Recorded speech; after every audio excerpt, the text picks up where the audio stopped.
વિદ્યાર્થી મિત્રો, આજે આપણે ધોરણ 8 વિષય સામાજિક વિજ્ઞાન પાઠ 7 નો એ પાઠની અંદર વાતાવરણ આબોહવા વિશે જોયું હતું. હવે આગળના ટોપિક વિશેની આપણે આજે ચર્ચા કરીશું કે આબોહવાની અંદર કઈ રીતે ફેરફાર થાય છે. તો જોઈએ આપણે આગળ. અહીં આપેલા ચિત્રમાં આબોહવાની કઈ અસરો દેખાય છે તેની નોંધ કરો. પહેલું ચિત્ર અનાવૃષ્ટિનું, બીજું ચિત્ર અતિશય ઠંડીનું, ત્રીજું ચિત્ર પ્રમાણસર વરસાદને કારણે જંગલ સંપત્તિનો વિકાસ થયો છે, જ્યારે ચોથું ચિત્ર વિશાળ જળરાશિ એટલે કે દરિયાને કારણે ભેજવાળા પવનો વરસાદ લાવે છે તે બાબતનું સૂચન કરે છે. હવે આ ચિત્રોના માધ્યમથી આપણે કોઈ ઠંડો પ્રદેશ, સૂકો પ્રદેશ, વરસાદનું પ્રમાણ અને ભેજવાળા પવનોના કારણે વરસાદ કઈ રીતે આવે છે એ બધી જ વસ્તુઓ અહીંયા આપણે સ્પષ્ટ થાય છે. આપણા દિમાગની અંદર વરસાદ અચાનક ક્યાંથી આવે છે, ગરમીનું પ્રમાણ કેમ વધે છે, ચારે બાજુ જંગલો, આપણે જંગલ વિસ્તાર છે. અત્યારે આપણે ચોમાસાની ઋતુ પૂરી થઈ ગઈ છે, છતાં પણ આપણે જોઈએ છીએ કે આજુબાજુના વિસ્તારમાં તમે ખાલી નજર નાખો તો આપણે બધી જ જગ્યાએ લીલુંછમ દેખાશે. તો એનું મેઇન કારણ એ વસ્તુ છે કે વર્ષા ઋતુ ચાલતી હતી અને એ પૂરી થાય. આપણે ખબર જ છે કે થોડો વરસાદ પડે ત્યાં જ આપણે આજુબાજુ નાનું ઘાસ ઘણું બધું ઉગી પડે છે. એ જ રીતે જંગલ વિસ્તારની અંદર પણ આપણે જંગલ વિસ્તાર પણ એટલો જ લીલોછમ દેખાય છે. આગળ જોઈએ.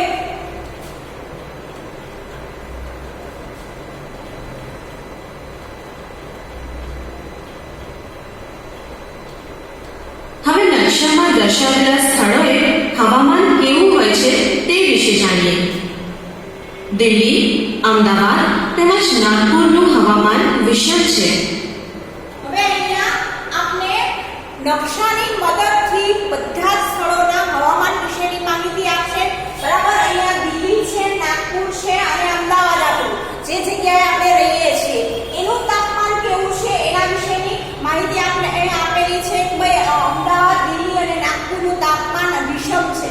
બરાબર, શિયાળામાં તાપમાન કેટલું છે, ઉનાળામાં તાપમાન કેટલું છે એ વસ્તુ આપણે અહીંયા સ્પષ્ટ કરેલી છે. જોઈએ આગળ. અહીં શિયાળામાં ખૂબ જ ઠંડી પડે છે અને ઉનાળામાં અસહ્ય ગરમી પડે છે. વળી દિવસ અને રાત્રિના તાપમાનમાં પણ ઘણો તફાવત હોય છે. હવે આ ત્રણ જે શહેરો છે એક્ઝામ્પલ તરીકે આપણે આપેલું છે દિલ્હી, મુંબઈ અને નાગપુર. તો એની અંદર ઋતુ પ્રમાણે બરાબર ઠંડીની ઋતુ, શિયાળો ઋતુ હોય તો એ ઋતુની અંદર આ ત્રણ શહેરોની અંદર ખૂબ જ ઠંડી પડે છે. બરાબર, અને ઉનાળાની અંદર ગરમીની ઋતુ હોય તો એ સમયે ગરમીનું પ્રમાણ પણ એટલું જ જોવા મળે છે. એની સાથે સાથે દિવસ અને રાત્રિના તાપમાનની અંદર પણ આપણે મોટો તફાવત જોવા મળે છે. દિવસનું તાપમાન 40 સેન્ટીગ્રેડ હોય અમદાવાદમાં તો રાત્રિનું આપણે 28 સેન્ટીગ્રેડ જોવા મળે છે. અહીંયા નાગપુરની અંદર 41 દિવસનું તાપમાન 41 સેન્ટીગ્રેડ હોય તો રાત્રિનું 24 સેન્ટીગ્રેડ જોવા મળે છે. દિલ્હીની અંદર પણ એ જ વસ્તુ સ્પષ્ટ થાય છે કે દિવસનું 35 હોય તો ભાઈ રાત્રિનું 20 જોવા મળે છે. તો આ વિષમ જગ્યાએ આવેલા એમ કહેવાય કે શહેરો હોવાથી એના તાપમાનમાં આપણે ફેરફાર થયેલો જોવા મળે છે. આગળ જોઈએ. જ્યારે મુંબઈનું હવામાન ઉષ્ણ કટિબંધીય ભેજવાળું છે, ત્યાં દિવસ રાત્રિના તાપમાનમાં બહુ તફાવત નથી. કોલકાતાનું હવામાન પણ ઉષ્ણ કટિબંધીય છે, પણ ત્યાં મહત્તમ અને લઘુત્તમ તાપમાન વચ્ચે બહુ ફરક ન હોવાથી આબોહવા સમ છે. વળી દિબ્રુગઢનું હવામાન પેટા ઉષ્ણ કટિબંધીય છે. ત્યાં સમ આબોહવા હોવાથી ત્યાં બહુ ઠંડી કે બહુ ગરમી પડતી નથી અને વરસાદ ખૂબ જ પડે છે. જ્યારે હૈદરાબાદનું હવામાન વિષમ છે. ત્યાં દિવસો ખૂબ જ ગરમ અને સૂકા હોય છે, જ્યારે રાત્રિ ઠંડી હોય છે. ચેન્નઈમાં હવામાન ગરમ અને ભેજવાળું હોય છે અને બેંગ્લોરમાં મધ્યમ હવામાન હોય છે. ત્યાં દિવસ અને રાત્રિના કે મહત્તમ અને લઘુત્તમ તાપમાન વચ્ચે બહુ ફરક હોતો નથી.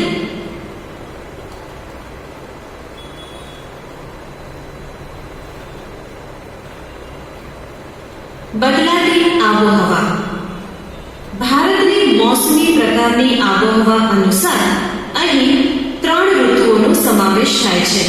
હવે બદલાતી આબોહવા, બરાબર, ભારત દેશની અંદર આપણે ખબર છે કે કઈ રીતે આબોહવા બદલાય છે. તો અહીંયા આપણે 3 ઋતુઓ આપેલી છે: શિયાળો, ઉનાળો અને ચોમાસું. બરાબર, જે રીતે ઋતુ પરિવર્તન થાય છે એ રીતે આપણે આબોહવાની અંદર ફેરફાર થયેલા જોવા મળે છે. આગળ જોઈએ. શિયાળો, ઉનાળો અને ચોમાસું. અહીં નવેમ્બરથી ફેબ્રુઆરી સુધીનો સમયગાળો શિયાળો એટલે કે ઠંડીની ઋતુનો છે. માર્ચથી જૂન સુધીનો સમયગાળો ઉનાળો એટલે કે ગરમીની ઋતુનો છે.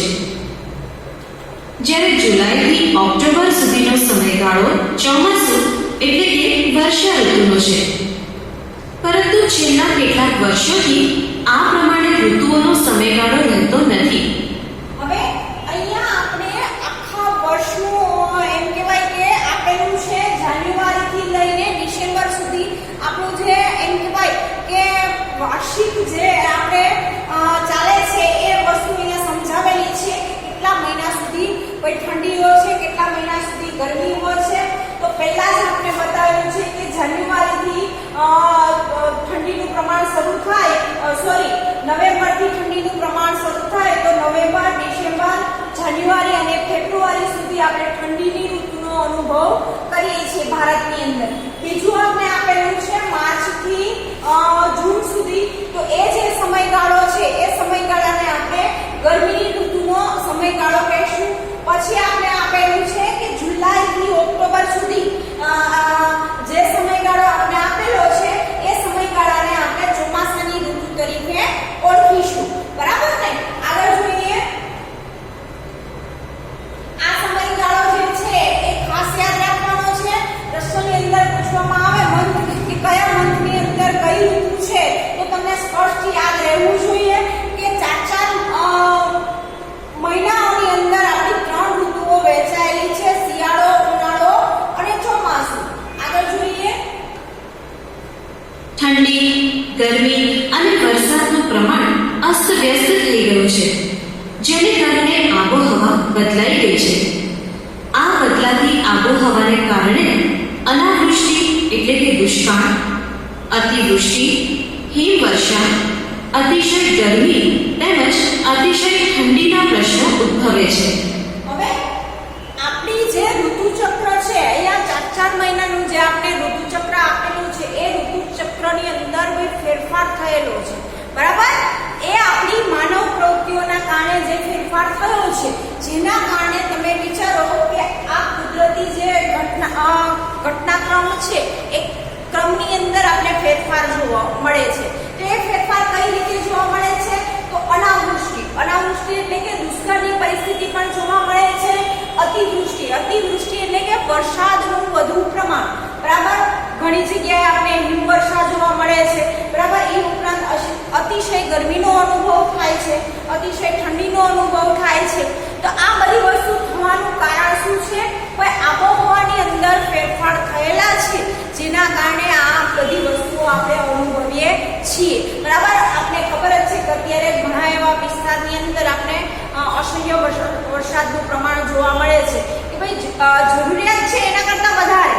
બરાબર? એટલે આપણે એને અતિવૃષ્ટિ તરીકે ઓળખીએ છીએ. બરાબર ને? એ જ વસ્તુ અહીંયા આપણે સ્પષ્ટ કરેલી છે. આગળ જોઈએ.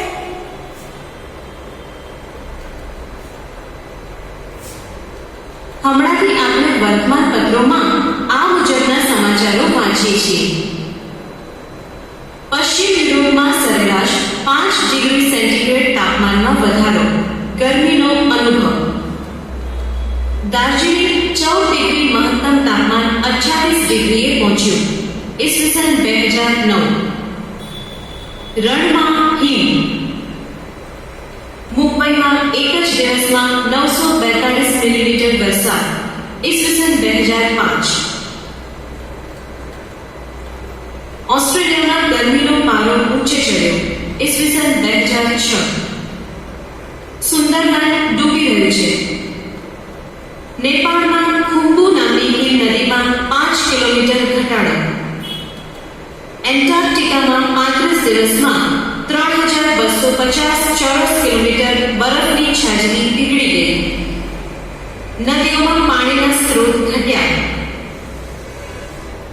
આ જે સમાચારો છે એ તમે વિચારો કે 2005 થી લઈ ને અત્યારે આપણે 2021ની સાલ ચાલે છે. તમે વિચાર કરો કે એ સમયથી લઈને અત્યાર સુધી આ વસ્તુ આપણે જોવા મળે છે. ક્યારેક જે ઠંડો પ્રદેશ છે એની અંદર એકદમ ઠંડીનું પ્રમાણ વધી જાય છે, અથવા તો કોઈ બરફછાદિત પ્રદેશ છે એની અંદર બરફ પીગળવા લાગે છે. નદીઓની અંદર પાણી જેટલું હોવું જોઈએ એની અંદર આપણે ઘટાડો જોવા મળે છે. એ બધું સ્ત્રોતની અંદર જે ઘટાડો જોવા મળે છે, ગરમીનું પ્રમાણ વધુ જોવા મળે છે. આવા સમાચાર આપણે ન્યૂઝપેપરની અંદર અથવા તો કોઈ ટીવીની અંદર અવારનવાર આ વસ્તુ આપણે જોઈએ છીએ. તો ભાઈ એ વસ્તુ શું કામ થાય છે, બરાબર? તો એનું મેઇન કારણ આપણે ખ્યાલ આવી ગયો કે આબોહવાની અંદર જે ફેરફારો ઊભા થયા છે જેના કારણે આ સંતુલા થઈ છે, અને આ આપણે અવારનવાર ન્યૂઝ જોવા મળે છે, બરાબર? સમાચારની અંદર આગળ જોઈએ. આમ બનવાનું કારણ ગ્લોબલ વોર્મિંગ છે. ગ્લોબલ વોર્મિંગ એટલે પૃથ્વીના વાતાવરણમાં અતિશય ગરમી પ્રસરવી. હવે ગ્લોબલ વોર્મિંગ એટલે શું, બરાબર? પૃથ્વીનું જે વાતાવરણ છે એ વાતાવરણની અંદર અતિશય ગરમીનું પ્રમાણ વધી જાય એને આપણે ગ્લોબલ વોર્મિંગ તરીકે ઓળખીએ છીએ, બરાબર?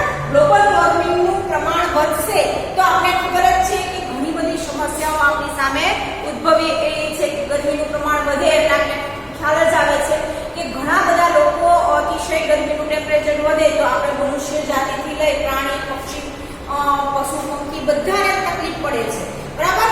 તો જે સમતુલા છે, જેટલી માત્રા છે એ માત્રાની અંદર કોઈ ફેરફાર થવો જોઈએ નહીં. આ ફેરફાર થશે કોના કારણે? ભાઈ ગ્લોબલ વોર્મિંગના કારણે આ ફેરફાર થાય છે. તો એ ફેરફારના કારણે આપણે ખબર જ છે કે બધી જ વસ્તુઓનો ભોગ કોણ બને છે? આપણે બધા. આગળ જોઈએ. એનું કારણ ગ્રીન હાઉસ ઇફેક્ટ છે.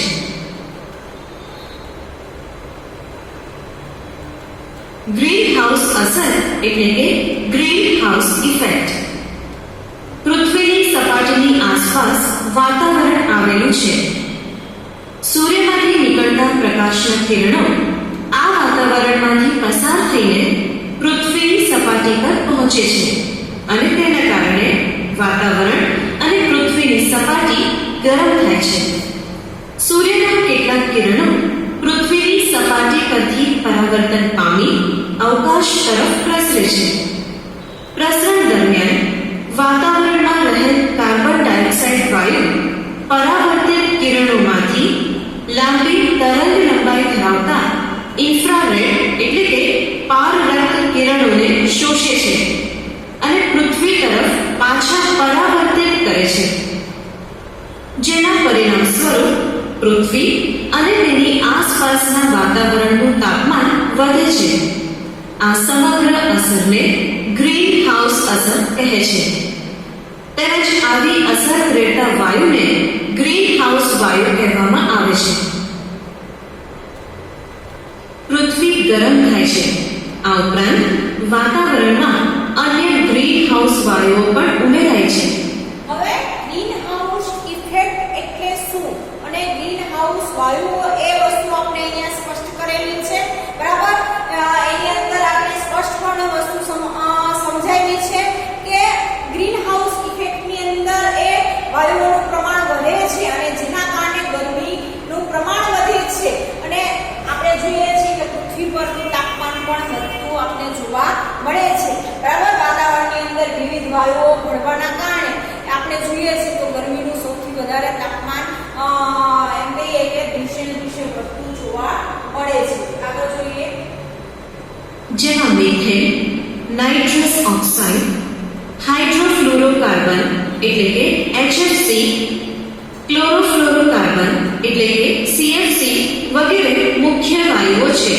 હવે ગ્રીન હાઉસની અંદર કયા કયા વાયુઓ છે એવું તમને પૂછવામાં આવે તો આપણે પહેલો વાયુ યાદ રાખીશું મિથેન વાયુ, બીજો છે નાઇટ્રેટ ઓક્સાઇડ નામનો જે વાયુ છે એ, ત્રીજો છે હાઇડ્રોક્લોરોક્સ એટલે કે કાર્બન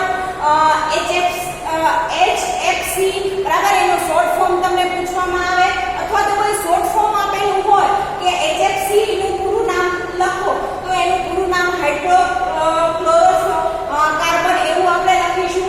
પછી એના પછીનો આપણે વાયુ આપેલો છે ફ્લોરોકાર્બન CFC બરાબર, એનું ટૂંકું નામ CFC છે. ટૂંકું નામ પૂછે કે પૂરું નામ પૂછે તો પણ આપણે આવડવું જોઈએ. આગળ જોઈએ. વાતાવરણમાં જેમ જેમ ગ્રીનહાઉસ વાયુઓનું પ્રમાણ વધતું જાય છે તેમ તેમ પૃથ્વીના સરેરાશ તાપમાનમાં પણ વધારો પ્રેરાતો જાય છે. હવે ગ્રીન હાઉસ ઇફેક્ટના જે વાયુઓ છે, અહીંયા તમને વાયુઓ કયા કયા છે એ વસ્તુ ખબર પડી ગઈ. આ વાયુઓનું પ્રમાણ દિવસે ને દિવસે વધતું જાય છે, જેના કારણે પૃથ્વી પરનું સરેરાશ તાપમાન બરાબર, સેના પરનું તો પૃથ્વી પરનું જે સરેરાશ તાપમાન છે એ તાપમાનમાં પણ આપણે વધારો થતો જોવા મળે છે. આ વસ્તુ પણ ખાસ યાદ રાખજો વિદ્યાર્થી મિત્રો કે વાતાવરણમાં જેમ જેમ ગ્રીન હાઉસ વાયુનું પ્રમાણ વધતા જાય છે એના કારણે પૃથ્વી પરનું તાપમાનની અંદર પણ આપણે વધારો થતો જોવા મળે છે. આગળ જોઈએ. જે વૈશ્વિક તાપમાનના વધારા માટે જવાબદાર છે. છેલ્લા 100 વર્ષોમાં પૃથ્વીના તાપમાનમાં 0.6 ડિગ્રી સેન્ટીગ્રેડનો વધારો થયો. પ્રસ્તુત ચિત્ર પૃથ્વીની આજુબાજુ વીંટળાયેલું વાતાવરણ છે. હવે તમે જુઓ અહીંયા પૃથ્વીનો ગોળો બતાવેલો છે, એની આજુબાજુ આપણે પૃથ્વીનું વાતાવરણ બતાવેલું છે અને એ ચિત્ર દ્વારા આપણે એ સમજૂતી આપેલી છે કે પૃથ્વી પરનું જે વાતાવરણ વીંટળાયેલું છે એનું પ્રમાણ દિવસે ને દિવસે કેમ વધતું જાય છે એ વસ્તુ આપણે અહીંયા સ્પષ્ટ કરેલી છે. આગળ જોઈએ. જેમાં આવેલા વાયુઓનો છેલ્લા 100 વર્ષમાં થયેલો વૃદ્ધિ દર બતાવેલ છે. જેમ કે કાર્બન ડાયોક્સાઇડમાં 64%, ક્લોરોફ્લોરોકાર્બનમાં 65%, મિથેનમાં 10% તેમજ હેલોકાર્બનમાં 0.5%નો વધારો થયો છે. હવે આ ગ્રીન હાઉસ ઇફેક્ટના કારણે ભાઈ કાર્બન ડાયોક્સાઇડ વાયુ છે એ વાતાવરણની અંદર કેટલા પર્સન્ટેજ છે તો ભાઈ 64% આપણે જોવા મળે છે. બીજો ક્લોરોફ્લોરોકાર્બનનું છે એનું 65% આપણે જોવા મળે છે. મિથેન વાયુ છે એ વાતાવરણની અંદર આપણે 10% જોવા મળે છે અને હેલોકાર્બન નામનો જે વાયુ છે આપણે 0.5% જોવા મળે છે. કોના અંદર તો ભાઈ વાતાવરણની અંદર. આગળ જોઈએ. આનું કારણ એ છે કે વિશ્વનો દરેક માનવી 4.5 મેટ્રિક ટન કાર્બન ડાયોક્સાઇડ ઉત્સર્જન કરે છે. હવે વિશ્વ સ્તરે આખા વિશ્વની વાત કરેલી છે બરાબર. ટૂંકા પ્રશ્નની અંદર આ પ્રશ્ન હોય જ છે વિદ્યાર્થી મિત્રો, એટલે ખાસ યાદ રાખજો આ પોઈન્ટ કે વિશ્વ સ્તરે દરેક માનવી છે પોતાના ઉચ્છ્વાસની અંદર, આપણે ખબર જ છે કે આપણા ઉચ્છ્વાસની અંદર આપણે કાર્બન ડાયોક્સાઇડ વાયુ બહાર કાઢીએ છીએ તો એનું પ્રમાણ કેટલું છે તો 4.5 મેટ્રિક ટન કાર્બન ડાયોક્સાઇડ વાયુનું આપણે ઉત્સર્જન કરીએ છીએ બરાબર. જેમ જેમ એમ કહેવાય કે વસ્તીનું પ્રમાણ વધતું જશે એ જ રીતે અહીંયા એમ કહેવાય કે કાર્બન ડાયોક્સાઇડ વાયુનું ઉત્સર્જન પણ આપણે પ્રમાણની અંદર પણ વધારો જોવા મળશે. આ છેલ્લા 100 વર્ષનું આપણે બતાવેલું છે. આગળ જોઈએ. જેમાં શ્વાસોશ્વાસ અને તેની દરેક પ્રવૃત્તિઓ સામેલ છે. જેથી કાર્બન ડાયોક્સાઇડનું પ્રમાણ પૃથ્વી પર વધતું જ ગયું છે. આજથી 100 વર્ષ પહેલા કાર્બન ડાયોક્સાઇડ 275 ppm હતું. આજે 350 ppm થયો છે.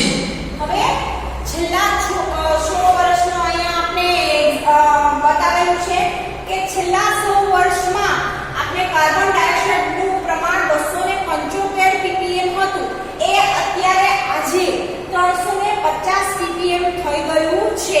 તમને અહીંયા વધારો જોવા મળે છે કાર્બન ડાયોક્સાઇડ વાયુનું પ્રમાણનો બરાબર.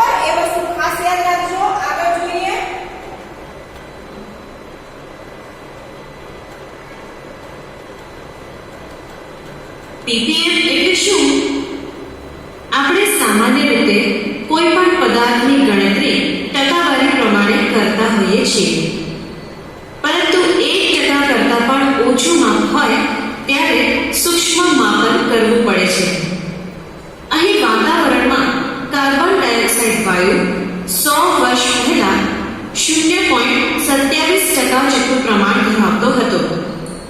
તેનું સૂક્ષ્મ માપન કરીએ તો 0.01% એટલે 10 લાખ અણુએ 1 અણુનો ભાગ એટલે ppm. તેવી રીતે કાર્બન ડાયોક્સાઇડ 275 ppm હતો એમ કહી શકાય.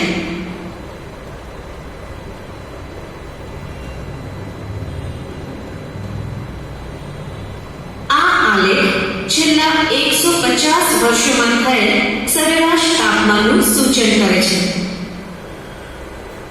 વિદ્યાર્થી મિત્રો, અહીંયા સુધી આપણે આ પાઠના અંદર આ વિડીયોની અંદર રાખીશું. આગળની